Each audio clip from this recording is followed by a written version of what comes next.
Welcome to Creamer Media's Polity. I'm Amy Witherden.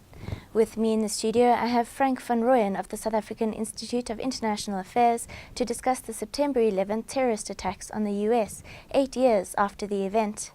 Welcome, Frank. Thank you very much. You argue in a recent paper that President Barack Obama's election late last year seemed to indicate that the US was weary of George Bush's aggressive post-9/11 stance. Please describe for us the differences in the policies of the two presidents.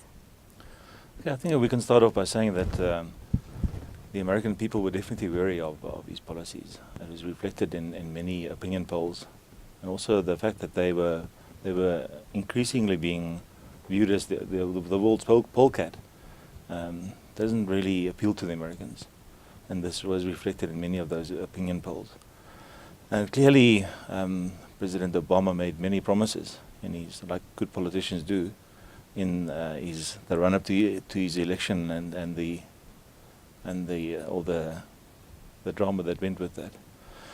But the fact of the matter is that he promised the American people a lot of changes, but on the other hand, you cannot institute those changes just like that. You know, there are many things that need to be negotiated and changed over time. So I think initially, at first, the changes in policy will be largely cosmetic, if one can call it that. It will largely be one of style rather than substance. But I think that he will try and, in the short term at least, try and change things slowly but surely.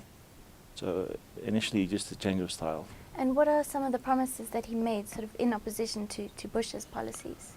Well, considering the what used to be called the global war on terrorism, he really, first of all, indicated that the Bush administration used that as an excuse to invade Iraq, and he promised that he would extract the troops from Iraq as soon as possible, obviously without leaving a vacuum.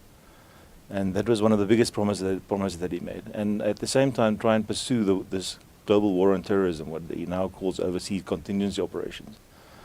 In parts where the genesis of terrorism seems to be more prevalent, and that's really Afghanistan and also Pakistan to a large extent. So really, it's been a shift away from Iraq, and we'll try and get to the kernel of where they think that terrorism originates.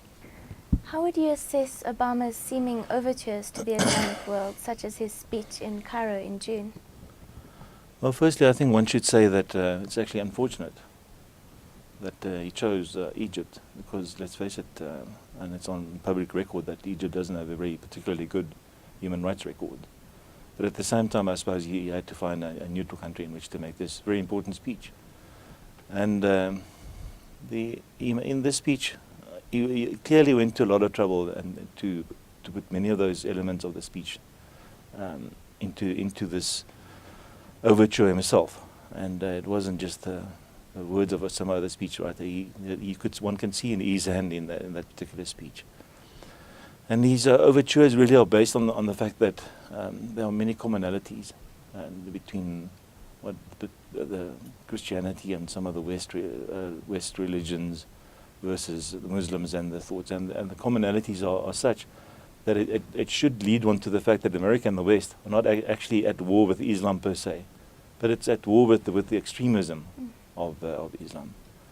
And he also made the point in this very important speech that he understands the importance of the contribution that Islam has made, and not only in culture but in things like mathematics, astronomy, and so on. Also the fact that even in America, they've made wonderful contributions. They've helped to build the World Trade Center, for instance. They fought in America's wars. So they continue to make wonderful contributions. And I think he used that as the soft part of his approach towards Islam. Try and get the more reasonable people to appeal to their sense of religious justice, if one could call it that. Okay. How would you describe current global sentiment towards what Obama now calls the overseas contingency operation? Well, I think it's sort of deteriorating day by day. It's unfortunate from his point of view because he's being pushed into a corner. On the one hand, he needs to deliver results very rapidly for these people. With every American soldier that dies, or every British soldier that dies. You know, there are 46 coalition nations in this war. Every one of those soldiers that dies in their country, the support for the war diminishes because they cannot see any tangible results. But at the same time, this is exactly the problem that he sits with. He needs the political will to see this thing through. Because if he doesn't, then he sits with the same problem that they had 8 years ago or 9 years ago. And so he needs to, he's being pushed into a corner. At the moment, it's declining rapidly, the support for the war. Are the US and its allies actually making progress against the terrorists? Well, recently, probably about 2 months ago, they've started a new program, not just a straightforward military assault on the program. But as President Obama also pointed out in his speech in Egypt, Cairo, they're going to invest not only, it's going to a Hearts and Minds campaign, where they really try and uplift schools, upgrade infrastructure, and really win over the people, so that the people can see that there's a viable alternative to the Taliban and other forms of political extreme and religious extremism. So they are really trying this approach. So it's a dual approach: a military on the one side, clean up the areas and install that with a stable infrastructure and political systems. So that's unfortunately a function of the time one can't really predict. Was that, did Bush have a similar idea about a Hearts and Minds campaign, or is this completely new? I think he was more the military assault. Let's take them on, you know. But the fact is the Taliban and especially Afghanistan has proved over millennia that they know their area and they're very difficult to beat. And they beat off the Russians in '79, and they're very resilient.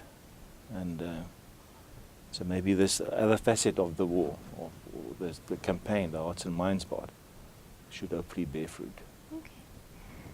There have been many reports of human rights abuses associated with the war on terror. How do you think Obama plans to address this?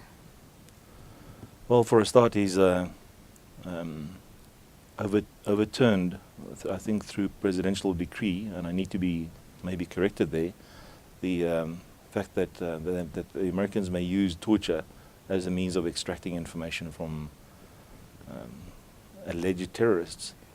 That was one of the first things. And the second thing that he's done is to instruct, and he reiterated this in his Cairo speech, that the Guantanamo Bay prison be closed, I think, by the beginning of next year, 2010. So those are the things that he said. He's also reiterated his commitment to pursuing goals of international development and foreign cooperation through the maintenance of international human rights standards, particularly in their case, not the abrogation of the Geneva Convention, but the actual compliance with the Geneva Convention. So you don't look for loopholes in the Geneva Convention, but you actually try and comply with it. At the same time, because one needs to be seen to maintain civilized human rights standards. Of course, yes, if he is to gain the support of the world for the cause. Okay, well, thank you, Frank. That was Frank van Rooyen of the South African Institute of International Affairs speaking on the US position on 9/11, 8 years after the attacks.